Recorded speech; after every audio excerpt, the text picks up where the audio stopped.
point, President Trump has to walk all the way across to the other side of the Capitol building to National Statuary Hall, where JASIC has set up a luncheon. They have been hosting luncheons for Inauguration Day since 1953, and I think we have a little video about it, so let's watch.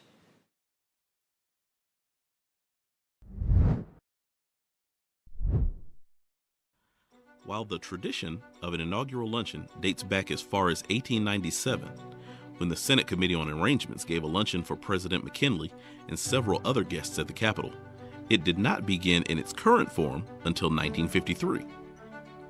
That year, President Dwight D. Eisenhower, Mrs. Eisenhower, and 50 other guests of the JASIC dined on cream chicken, baked ham, and potato puffs in the now restored Old Senate Chamber. From the mid-19th century to the early 20th century, presidents left the Capitol after the swearing-in ceremonies and traveled to the White House for a luncheon prepared by the outgoing president and First Lady.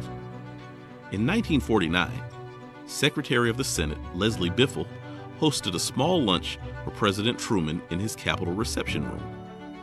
They dined on South Carolina turkey, Smithfield ham, potato salad, and pumpkin pie.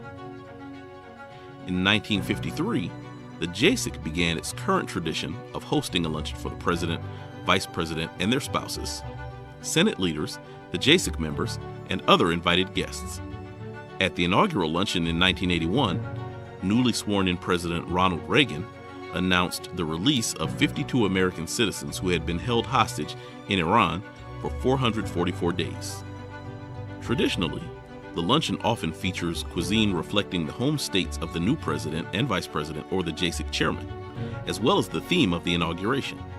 The program includes speeches, gift presentations from the JASIC, and toasts to the new administration.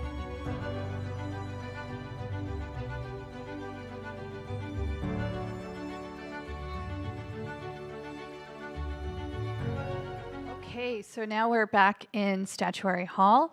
Now this is a room that we are very familiar with because this is also often on the tour route, but we're getting a new view of this room than what most people get. We're up in the balcony, which used to be the gallery for the House and the Senate, and we're looking over onto National Statuary Hall, which at one point was the House chamber. A few things I want to point out while we're watching this. Not only do we have all of these guests seated at the table, but you'll notice at the head table, there's a lovely picture, a painting. And this is a tradition that was started by President Reagan, that there's a painting behind the head table. And this one is called American Horizon. It's by a woman artist. Her name is Jane Wilson. This is the first time one of these paintings at the inaugural luncheon has been by a woman artist. She did this in 2000. And this is a picture of the horizon. Obviously, that's in the name. But I want to give you a quote from Jane herself about her art. She says, "What I'm aiming for are moments of strong sensation, moments of total physical experience of the landscape when weather just reaches out and sucks you in."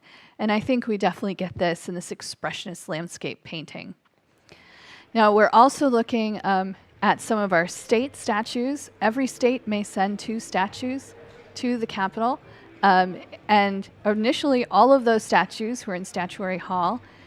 We can't do that today. That's 100 statues. And so they're now all over the building. But they have to be made out of marble or bronze. It has to be of someone who lived in your state, who did something that your state thinks is worthy of recognition, and you have to choose someone who's deceased. So we have about 99 statues at the moment because every state may, if the statue's been there for 10 years, they can replace it if they want to, and they can send us somebody new. So we've gotten quite a few new statues. We were looking at the portrait, the painting. If you look to the right, there's a statue of Chief Standing Bear by Benjamin Victor. And that is one of our newer statues that came here in 2019. Well, Ron, are you interested to learn what's for lunch today, at least for them? I trust we're having salmon. No. No, We I are- know. I know it's lobster because